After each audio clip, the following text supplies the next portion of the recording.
ஏஐய பத்தி இப்ப எல்லாரும் பேசிட்டு இருக்காங்க. ஆனா ஒரு விஷயம் தெரியுமா? கிட்டத்தட்ட 90% பேர் ஒரு முக்கியமான விஷயத்த தப்பா புரிஞ்சுட்டு இருக்காங்க. ஏஐங்கிறது வெறும் ஒரு டூல் இல்ல. அது ஒரு முழுசா புது கட்டமைப்பு. இன்ஃப்ராஸ்ட்ரக்சர். இந்த ஒரு சின்ன வித்தியாசம் மட்டும் உங்களுக்கு புரிஞ்சிருச்சுன்னா, டெக்னாலஜியோட ஃபியூச்சரே எப்படி இருக்க போகுதுன்னு உங்களால கணிக்க முடியும். வாங்க, ஏஐய ஒரு புது கண்ணோட்டத்துல எப்படி பார்க்கலாம்னு தெரிஞ்சுக்கலாம். சரி, ஒரு முக்கியமான கேள்வியோட ஆரம்பிக்கலாம். யோசிச்சு பாருங்க, அடுத்த எலான் மஸ்க் இல்ல அடுத்த ஜெஃப் பெசோஸ் இப்போ ஒரு கம்பெனியை ஆரம்பிக்கிறாங்கன்னா அவங்க முதல்ல என்ன கத்துப்பாங்க? ஏஐ மாடல்ஸை எப்படி கோட் பண்றதுன்னு கத்துப்பாங்களா? சான்ஸே இல்ல. பதில் உங்களை கண்டிப்பா ஆச்சரியப்படுத்தும். ஏன்னா அவங்க ஏஐய ஒரு டூலா பார்க்கவே மாட்டாங்க. இதுதான் இதுதான் நாம புரிஞ்சுக்க வேண்டிய முக்கியமான பாயிண்ட். ஏஐ ஒரு டூல் கிடையாது, அது ஒரு இன்ஃப்ராஸ்ட்ரக்சர். ஒரு சுத்தியல் மாதிரி அதை பார்க்காம, கரண்ட் இல்லனா இன்டர்நெட் மாதிரி ஒரு புது உள்கட்டமைப்பா பார்க்கணும். இந்த ஒரு சின்ன மைண்ட் செட் ஷிஃப்ட் தான் எல்லாத்தையுமே மாத்த போகுது. இங்க தான் நிறைய பேர் ஒரு பெரிய தப்பு பண்றாங்க. என்ன நினைக்கிறாங்கன்னா, ஏஐ யாரு நல்லா யூஸ் பண்றாங்களோ அவங்க தான் ஜெயிப்பாங்கன்னு. ஆனா வரலாறு நமக்கு என்ன சொல்லுது தெரியுமா? வின்னர்ஸ் வெறும் யூசர்ஸா இருக்க மாட்டாங்க.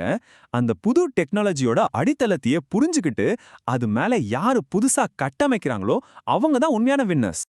இந்த மைண்ட் செட் ஷிஃப்ட்டை இன்னும் தெளிவா புரிஞ்சுக்கலாம். பாருங்க, பழைய பார்வை என்னன்னா, ஏஐ ஒரு டூல், புத்திசாலித்தனம்ங்கிறது ரொம்ப அரிதான ஒரு விஷயம். ஆனா புது பார்வை என்ன சொல்லுதுன்னா, ஏஐ ஒரு கட்டமைப்பு, இன்ஃப்ராஸ்ட்ரக்சர். அதனால புத்திசாலித்தனம்ங்கிறது தாராளமா கிடைக்கக்கூடிய ஒரு வளம். யோசிச்சு பாருங்களேன், ஒரு காலத்துல எலக்ட்ரிசிட்டிங்கிறது ஒரு மேஜிக் மாதிரி. இன்னைக்கு அது ஒரு சுவிட்ச் தட்டினா போதும், கிடைக்குது. அதே மாதிரி தான் இனிமே இன்டெலிஜென்ஸும் மாறப்போகுது. டெக் உலகத்துல இத பிரிமிட்டிவ் அப்படின்னு ஒரு வார்த்தையில சொல்லுவாங்க. பிரிமிட்டிவ்னா என்னன்னு குழப்பிக்க வேண்டாம். சிம்பிளா சொன்னா ஒரு அடிப்படை பில்டிங் பிளாக். உதாரணத்துக்கு கிளவுட் கம்ப்யூட்டிங் ஒரு பிரிமிட்டிவ். அந்த ஒரு பில்டிங் பிளாக்கை வச்சு எத்தனையோ புது கம்பெனிஸ் உருவாச்சு இல்லையா? அதே மாதிரி ஏஐங்கிற இந்த புது பில்டிங் பிளாக்கை வச்சு நாம இன்னைக்கு நினைச்சு கூட பார்க்க முடியாத அளவுக்கு புது புது இண்டஸ்ட்ரீஸ் உருவாகும். அப்ப சரி, இந்த புது உலகத்தோட பில்டர்ஸ் இருக்காங்கல்ல, அதாவது நெக்ஸ்ட் ஜெனரேஷன் ஃபவுண்டர்ஸ், அவங்க எப்படி யோசிப்பாங்க? அவங்களோட மைண்ட் செட் எப்படி இருக்கும்? வாங்க, அவங்களோட பிளேபுக்கையே கொஞ்சம் புரட்டி பார்ப்போம். ஓகே, இந்த புது ஆர்கிடெக்டோட 3 முக்கியமான கான்செப்ட்ஸ் என்னன்னு பார்க்கலாம். விஷயம், இன்டெலிஜென்ஸை நம்ம வீட்டுக்கு வர்ற கரண்ட் மாதிரி ஒரு கமாடிட்டியா பார்க்கணும். எப்ப தேவையோ அப்ப குறைஞ்ச செலவுல யூஸ் பண்ணிக்கணும். ரெண்டாவது, ஒரு சின்ன டாஸ்க்கை மட்டும் ஆப்டிமைஸ் பண்ணாம ஒரு மனுஷன் செய்யற முழு ஒர்க் ஃப்ளோவையும் ஆட்டோமேட் பண்றதுல கவனம் செலுத்தணும். சும்மா ஹெல்ப் பண்றதில்ல, வேலையே மாத்தி அமைக்கிறது. மூணாவது, இது தனிப்பட்ட ஒருத்தரோட ப்ரொடக்டிவிட்டி அதிகப்படுத்துறதுக்கான விஷயம் இல்ல, ஒரு முழு ஆர்கனைசேஷனையும் 1000 மடங்கு பவர்ஃபுல்லா மாத்துறதுக்கானது. இது ஒரு சிஸ்டம் லெவல் கேம். இந்த ஆர்கிடெக்ட் மைண்ட் செட்டோட ஏஐ அப்ரோச் பண்ணும்போது 3 பயங்கரமான அட்வான்டேஜஸ் கிடைக்குது. Marginal cost collapse, decision compression, அப்புறம் கோஆர்டினேஷன் அட் ஸ்கேல். இது என்னன்னு கொஞ்சம் டீப்பா பார்க்கலாம் வாங்க. இதோட இம்பாக்ட் என்னவா இருக்கும்னு நினைக்கிறீங்க? மேனுவல் லேபர், அதாவது மனுஷங்க செய்யற வேலை, அப்புறம் எக்ஸ்பர்ட்ஸ் பற்றாக்குறை, சிக்கலான மேனேஜ்மெண்ட், இதையெல்லாம் நம்பி இயங்குற இண்டஸ்ட்ரீஸ் எல்லாமே ஆட்டம் காணும். முடிவெடுக்கிறதுக்கு மாச கணக்கில் ஆகாது, நொடியில நடக்கும்.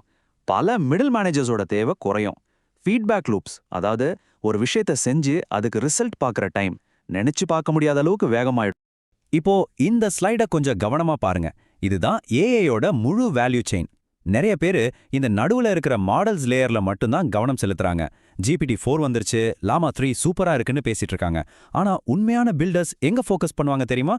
மாடலுக்கு கீழே இருக்கிற டேட்டாலையும், மாடலுக்கு மேல இருக்கிற ஆட்டோமேஷன்லையும், கடைசியா வர எக்கனாமிக் வேல்யூலையும் தான். ஏன்னா மாடலுங்கிறது ஒரு இன்ஜின் மாதிரி தான்.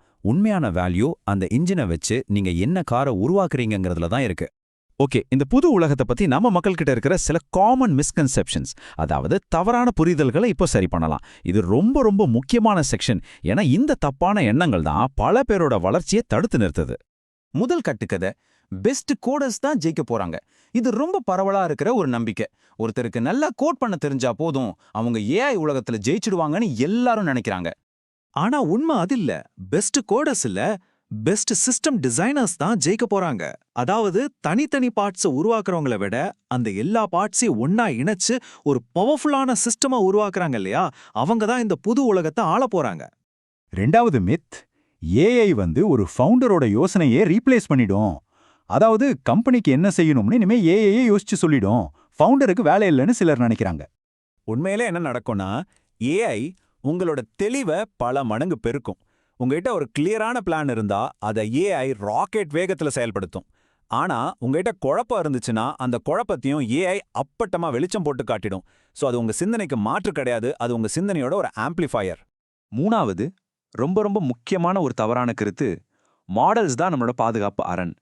அதாவது யார்கிட்ட பெஸ்ட் ஏஐ மாடல் இருக்கோ அவங்கள யாரும் ஜெயிக்க முடியாது, அவங்க சேஃப்னு ஒரு நம்பிக்கை இருக்கு.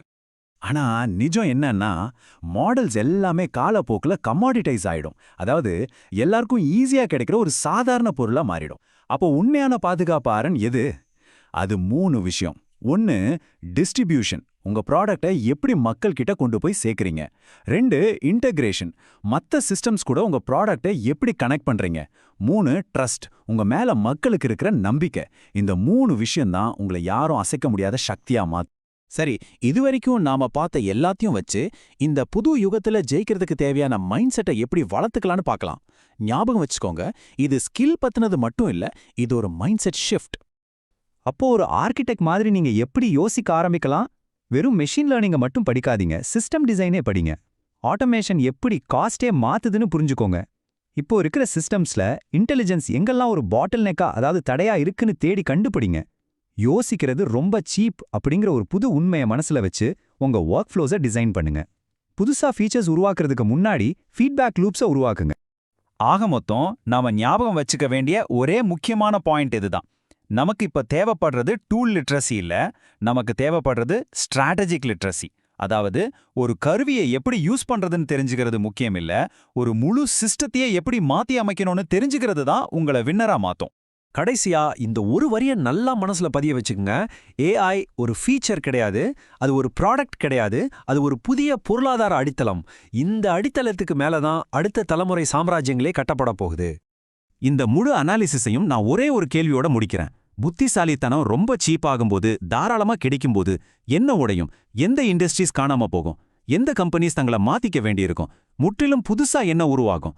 இந்த கேள்விகளுக்கு யார் பதில் தேட ஆரம்பிக்கிறாங்களோ அவங்க தான் எதிர்காலத்தை உருவாக்குவாங்க.